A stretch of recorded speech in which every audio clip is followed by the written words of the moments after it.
Hi, Damien from Sakura again. So I'm going to call this my bite-sized bookkeeping session.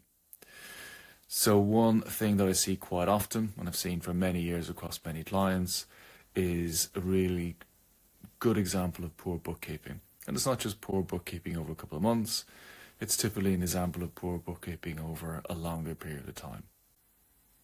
And what is your aged debtors, or your customers, and the reports you generate to see how much is due from each of your customers. And where that is a very long list, and a list that includes lots of transactions and lots of activity for each customer across the 30, 60, 90, 120 days in your reports, that typically suggests that there's a problem with the bookkeeping, because what's included in there will typically show negatives.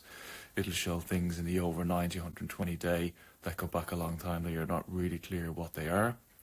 And there'll also be maybe more recent invoices that have been paid but reflect on the report as not being paid. And also there might be parts of previous invoices on there as well. So it's reasonably manageable if you've got 10 customers and you're able to put the time in to check and review it. It becomes pretty unmanageable if your customers suddenly go from 20 or 30 up to 50, 60 or 80 as your business grows. So what that means is you can't put a proper credit control process in place. And if you're thinking about looking at cash flow and trying to manage your cash flow, maybe forecasted forward, it also puts a block or a problem on that as well. So it goes back to bookkeeping is important, and this is an example of why it's important. So what do you do? Well, basically you engage someone like myself or some of my team to go in and just spend some time working through the individual customers, the sales invoices, the duplicate transactions, and just tidy them all up, tease them all out.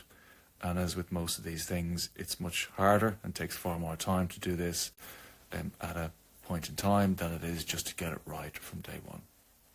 So if there's any signs of this in your business, then by all means drop a comment or respond to the video under this video, or you can connect with me on LinkedIn, drop me a DM or a message there, and then we can arrange a call and take things from there.